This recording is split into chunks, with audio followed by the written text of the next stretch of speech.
Hi hello ನಮಸ್ತೆ ಎಲ್ಲರಿಗೂ info media ಜಗತ್ತು ಚಾನಲಿನ ಮತ್ತೊಂದು ವಿಡಿಯೋಗೆ ಸ್ವಾಗತ ಸುಸ್ವಾಗತ.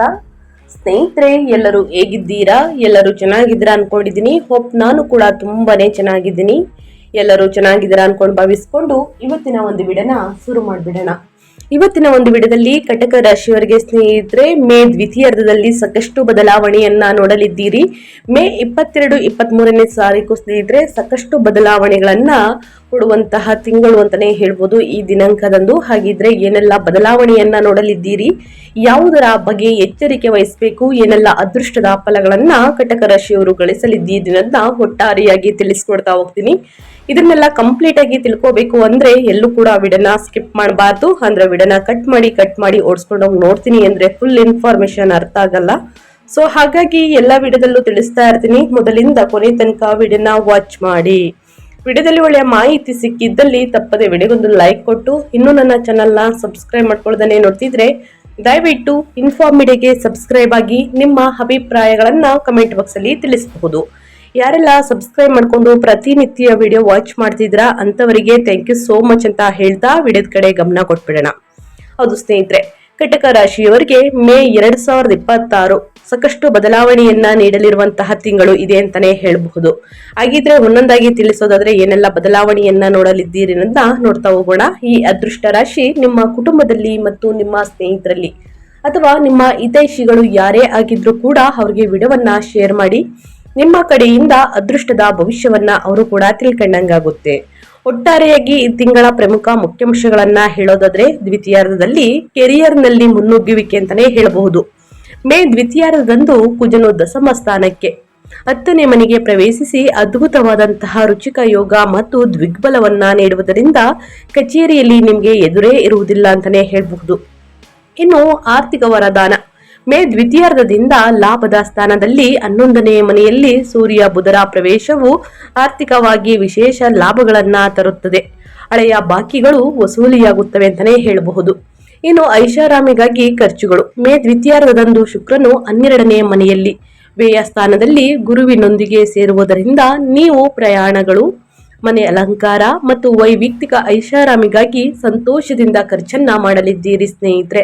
ಬಟ್ ಅನಗತ್ಯ ಖರ್ಚುಗಳಿಂದ ಆದಷ್ಟು ದೂರವಿರಬೇಕಾಗುತ್ತದೆ.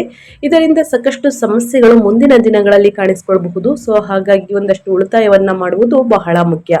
ಇವಾಗ ಒಂದೊಂದಾಗಿ ನೋಡೋದಾದ್ರೆ ಏನೆಲ್ಲ ಬದಲಾವಣೆಯನ್ನ ನೋಡಲಿದ್ದೀರಿ ಅಂತ ನೋಡ್ತಾ ಹೋಗೋಣ. ಒಟ್ಟಾರೆಯಾಗಿ ಕಟಕ ರಾಶಿಯವರಿಗೆ ಮೇ ದ್ವಿತೀಯಾರ್ಧವು ವೃತ್ತಿಪರವಾಗಿ ಮತ್ತು ಆರ್ಥಿಕವಾಗಿ ದೊಡ್ಡ ತಿರುವುಗಳನ್ನ ನೀಡುವಂತಹ ತಿಂಗಳಾಗಿದೆ. ಈ ತಿಂಗಳು ನಿಮ್ಮ ಜಾತಕ ಚಕ್ರದ ಅತ್ಯಂತ ಪ್ರಮುಖವಾದಂತಹ ದಶಮ ಅಂದ್ರೆ 10ನೇ ಮತ್ತು ಲಾಭದ ಸ್ಥಾನದಲ್ಲಿ 11ನೇ ಸ್ಥಾನದಲ್ಲಿ ಗ್ರಹಗಳು ಬಹಳ ಬಲವಾಗಿವೆ. ಮುಖ್ಯವಾಗಿ ಮೇ ದ್ವಿತೀಯಾರ್ಧದಂದು ನಿಮ್ಮ ರಾಶಿಗೆ ಯೋಗಕಾರಕನಾದ ಕುಜನು 10ನೇ ಮನೆಯಲ್ಲಿ ಸ್ವಕ್ಷೇತ್ರಕ್ಕೆ ಕಾಲಿಡುವುದು ನಿಮ್ಮ ಕೆರಿಯರ್ಗೆ ರಾಕೆಟ್ನಂತಹ ಬೂಸ್ಟ್ ನೀಡುತ್ತದೆ. ಆ ನಂತರ ಮೇ ದ್ವಿತೀಯಾರ್ಧದಂದು ಸೂರ್ಯನು ಲಾಭದ ಸ್ಥಾನಕ್ಕೆ ಹೋಗುವುದರಿಂದ ನಿಮ್ಮ ಕಷ್ಟಕ್ಕೆ ತಕ್ಕ ಪ್ರತಿಫಲ ದೊರೆಯುತ್ತದೆ. ಪ್ರಥಮಾರ್ಧದಲ್ಲಿ ಕೆಲಸದ ಒತ್ತಡ ಹೆಚ್ಚಿದ್ದರೂ ದ್ವಿತೀಯಾರ್ಧದಲ್ಲಿ ಬರುವಂತಹ ಲಾಭಗಳು ನಿಮ್ಮನ್ನ ಸಂತೋಷದ ಕಡಲಲ್ಲಿ ತೇಲಿಸುತ್ತವೆ ಅಂತಾನೆ ಹೇಳಬಹುದು. ಸೊ ಹಾಗಾಗಿ ಏನೆಲ್ಲ ಬದಲಾವಣೆಗಳನ್ನ ನೋಡಲಿದ್ದೀರಿ ಅಂತ ನೋಡೋದಾದ್ರೆ ಮೊದಲನೇದಾಗಿ ವೃತ್ತಿ ಜೀವನ ಸ್ನೇಹಿತರೆ. ವೃತ್ತಿ ಜೀವನದಲ್ಲಿ ದ್ವಿತೀಯಾರ್ಧದಲ್ಲಿ ಮೇ 15ರ ನಂತರ ಕಟಕ ರಾಶಿಯವರು ಸೂರ್ಯ ಮತ್ತು ಬುಧ 11ನೇ ಸ್ಥಾನವಾದಂತಹ ಋಷಭಕ್ಕೆ ಹೋಗುವುದರಿಂದ ಮೊದಲ 15 ದಿನಗಳಲ್ಲಿ ನೀವು ಕಷ್ಟಕ್ಕೆ ಅಂತಂದ್ರೆ ಪಟ್ಟ ಕಷ್ಟಕ್ಕೆ ತಕ್ಕ ಪ್ರತಿಫಲ ಸಿಕ್ಕಿದೆ.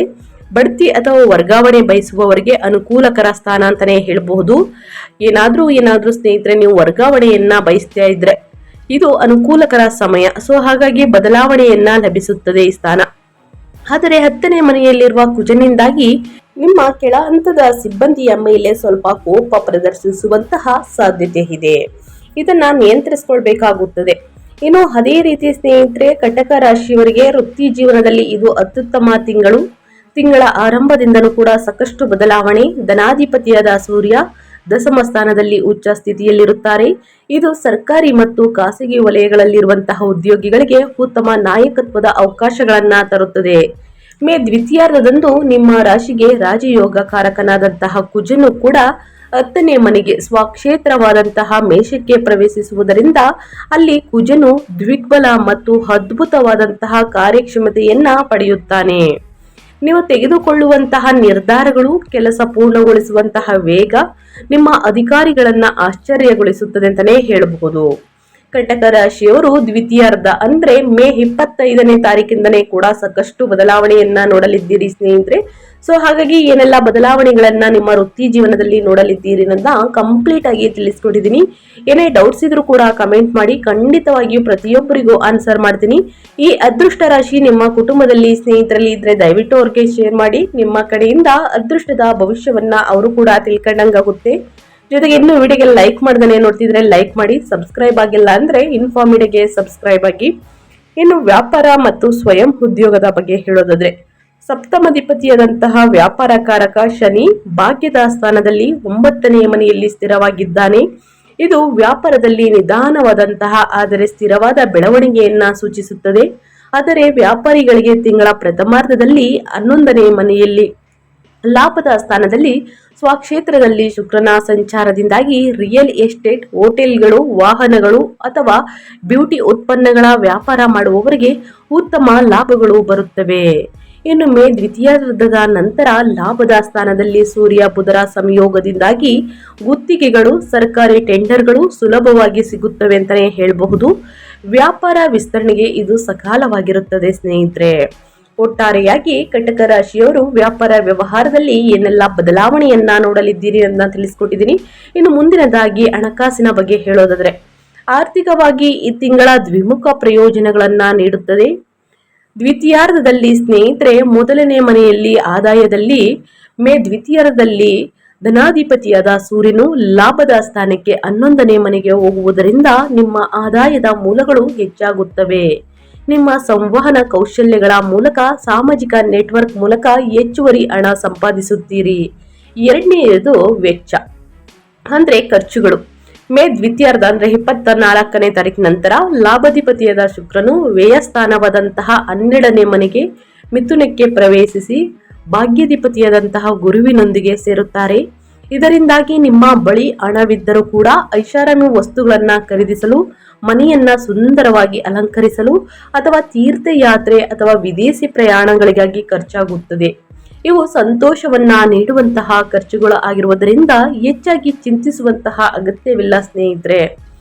ಅನಗತ್ಯ ಖರ್ಚುಗಳು ಅಂದ್ರೆ ಆನ್ಲೈನ್ ಶಾಪಿಂಗ್ ಅನ್ನ ಮಾಡುವುದು, ಬೇಡದ ವಸ್ತುಗಳನ್ನ ಖರೀದಿ ಮಾಡುವುದು, ಮುಂದಿನ ದಿನಗಳಲ್ಲಿ ಅದು ಯೂಸ್ ಆಗ್ಲಿಲ್ಲ ಅಂದ್ರೂ ಪರವಾಗಿಲ್ಲ ಖರೀದಿ ಮಾಡುವುದು, ಈ ರೀತಿ ಮಾಡ್ತಾ ಬಂದ್ರೆ ಅದು ವ್ಯರ್ಥ ಅಂತಾನೆ ಹೇಳಬಹುದು. ಬೇಕಾಗಿರುವ ವಸ್ತುಗಳನ್ನ ಖರೀದಿ ಮಾಡುವುದರಿಂದ ಇದರಿಂದ ಸಂತೋಷ ಸಿಗಲಿದೆ ಅಂತಾನೆ ಹೇಳಬಹುದು ಕಟಕ ರಾಶಿಯವರಿಗೆ. ಇನ್ನು ನಿಮ್ಮ ಹೆಲ್ತ್ ಬಗ್ಗೆ ಹೇಳೋದಾದ್ರೆ, ನಿಮ್ಮ ಆರೋಗ್ಯದಲ್ಲಿ ಏನೆಲ್ಲ ಬದಲಾವಣೆಗಳು ಕಂಡು ಬರಲಿದೆ, ಯಾವುದರ ಬಗ್ಗೆ ಎಚ್ಚರಿಕೆ ವಹಿಸಬೇಕು ಕಟಕ ರಾಶಿಯವರು ಅನ್ನೋದನ್ನ ನೋಡೋದಾದ್ರೆ, 10ನೇ ಮನೆಯಲ್ಲಿ ಸೂರ್ಯ ಮೇ 24ರವರೆಗೆ ಮತ್ತು ಕುಜ ಮೇ 21ರಿಂದ ಇರುವುದರಿಂದ ನಿಮ್ಮಲ್ಲಿ ದೈಹಿಕ ಬಲ ಏರಳವಾಗಿರುತ್ತದೆ. ಆದರೆ ಈ ಕ್ರೂರ ಗ್ರಹಗಳು ಕೆಲಸದ ಬಗ್ಗೆ ವಿಪರೀತ ಕಾಳಜಿಯನ್ನ ನೀಡಿ ಮಾನಸಿಕ ಒತ್ತಡಕ್ಕೆ ಗುರಿ ಮಾಡುತ್ತವೆ. ಕೆಲಸದ ಒತ್ತಡದಿಂದ ರಕ್ತದೊತ್ತಡ, ಬಿಪಿ ಹೆಚ್ಚಾಗುವಂತಹ ಅಪಾಯವಿದೆ ಅಂತಾನೆ ಹೇಳಬಹುದು. ಹಾಗೆಯೇ 12ನೇ ಮನೆಯಲ್ಲಿ ಮಿಥುನದಲ್ಲಿ ಗುರು ಶುಕ್ರರ ಸಂಯೋಗದಿಂದ ಹೊಟ್ಟೆ ಉಬ್ಬರ ಮತ್ತು ಪ್ರಯಾಣದಿಂದಾಗಿ ನಿದ್ರಾಹೀನತೆ ಸಮಸ್ಯೆಗಳು ಎದುರಾಗಬಹುದು. ಸಮಯಕ್ಕೆ ಸರಿಯಾಗಿ ಊಟ ಮಾಡುವುದು, ಕೆಲಸದ ನಡುವೆ ವಿಶ್ರಾಂತಿಯನ್ನ ಪಡೆಯುವುದು ಬಹಳ ಮುಖ್ಯ ಸ್ನೇಹಿತರೆ.